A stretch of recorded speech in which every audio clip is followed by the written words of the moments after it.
How's it going, guys, and welcome back to the channel for another Star Wars gaming video. And man, do we have a lot to get to today. The official reveal trailer for Star Wars Squadrons has just dropped, and it was more than just a teaser. It was a genuine full reveal trailer that went way more in depth than I thought it was actually going to. So we're going to go over the trailer, some of the stuff that you may have missed as well, because there was a few things in there that you probably did, because I certainly did. And we also have the official release date confirmed for the game, and it's actually coming sooner than you think. And there's a bunch of other news that has since been confirmed revolving around the game that we'll get to throughout the video too. So yeah, lots to be excited about. Now, before we dive into it though, make sure you are subscribed to the channel, as the full gameplay reveal will be at EA Play in a couple days' time. And I will be covering it all right here on the channel, and we are actually closing in on 100,000 subscribers every single day, and any help to hit that goal before Squadrons comes out would be massively appreciated. But now let's get into this. So the trailer starts out with a dogfight between a Rebel pilot and a TIE fighter pilot, and I think the graphics do look pretty damn good.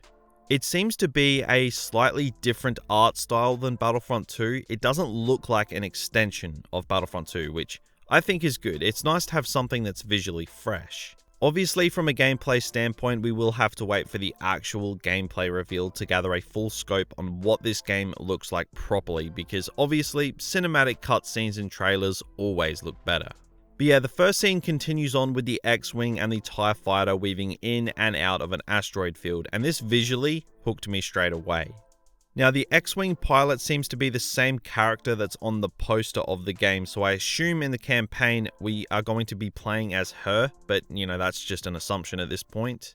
And then we move on to what I dare say is the multiplayer aspect of the trailer, because we get the viewpoint of the Empire, but it could well be revolving around the single player story mode too, as you will actually be playing as both an Imperial pilot and a Rebel pilot. And you'll be alternating between the two sides throughout the story, which is actually really interesting. And I will dive into that a little bit later in the video as well. But it's here in the trailer where we get a better look at the game's graphics, at least in the cutscenes. The details look good. This is not a cheaply made game, and you can tell, so it's pretty impressive so far. But the trailer quickly cuts to the Rebellion with a voiceover from their aspect, so I guess that further implies how we're going to be alternating sides in the story mode. And we actually have Hera Syndulla from Star Wars Rebels in on the meeting here, so I mean, that's kind of unexpected, but I'm sure this game is going to have, you know, heaps of Easter egg characters and stuff like that floating around in the game. But you know, again, this just further implies that yes, you will be playing as both sides in both the single player and multiplayer, so that's pretty cool.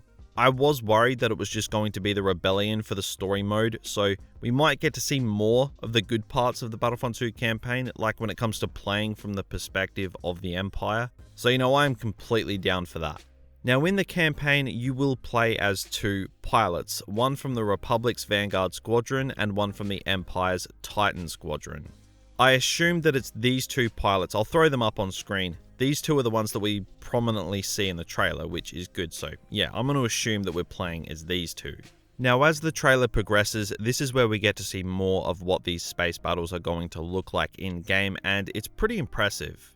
It's not blowing me away crazily because it's nothing too different from what we have seen in Battlefront 2's Starfighter modes, but again, these are just cutscenes.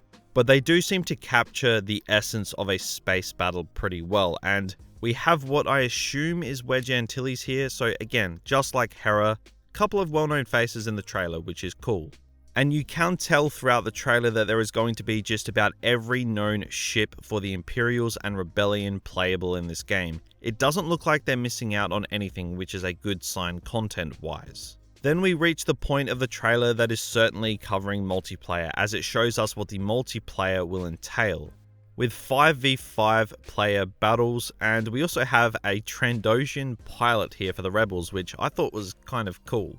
And I dare say that this actually implies that we can play as alien species, normal humans, or whatever you want. And I think that's where microtransactions will come into this game with, you know, tons of cosmetics, but more on that later as we keep breaking down the trailer.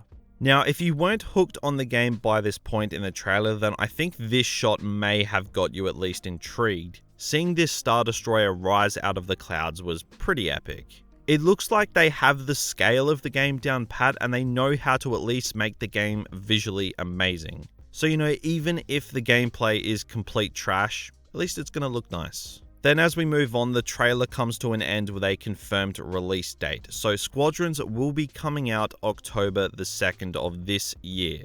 So it's less than 4 months away, which is a lot sooner than I was expecting, to be honest. I thought they were going to wait until at least, early December to, cash in on the holiday period, and hopefully things are better in the world by that point too. But yeah, October the 2nd of this year, mark it in your calendars. But now moving away from the trailer, we have details on the pre-order bonuses of the game, as well as how much this game is actually going to cost.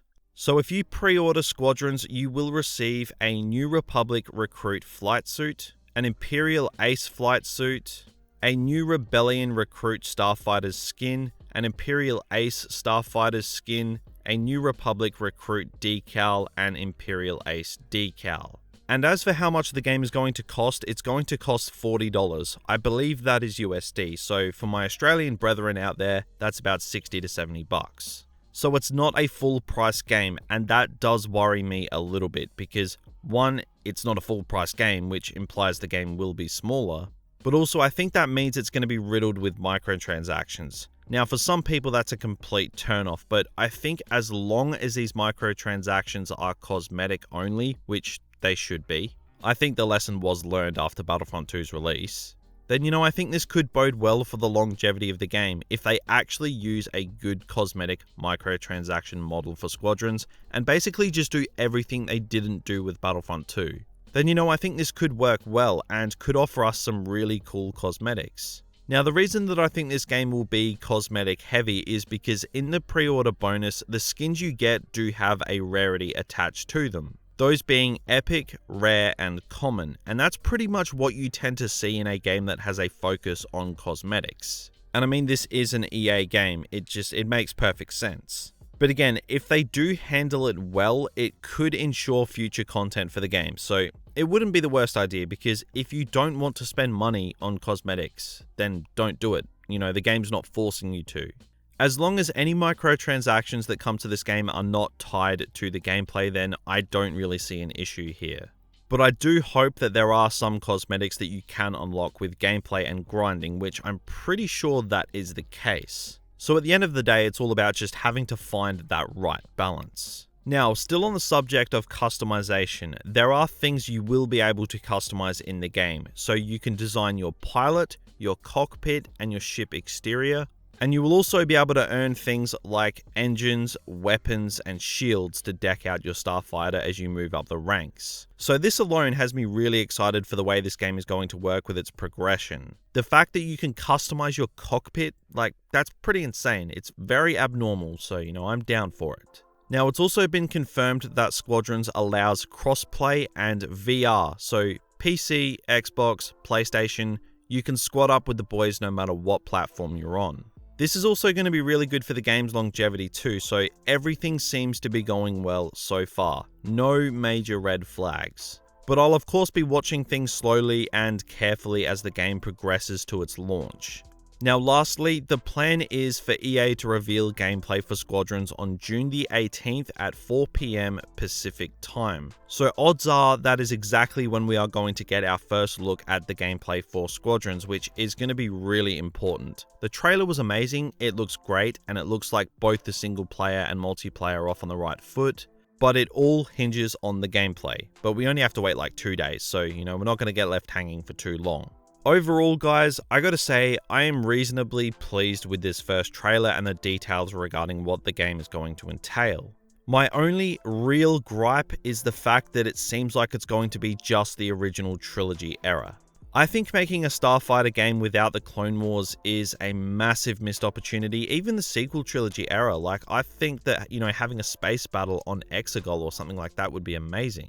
But who knows, maybe there is more to be revealed in time or DLC or something. But I think graphics wise the game looks great, and the fact that we'll alternate sides between the Empire and the New Rebellion is a really cool dynamic, but I swear to God if the Imperial pilot we play as turns to the Rebellion, I am going to be pissed. But yeah, I mean, I can't wait to see more of this game. I'd say the response in general for this game has been really positive so far from what I have seen. Except for the people who saw a female on the game's poster before they even saw the trailer and were calling for boycotts, because some people are just thick, man, like honestly.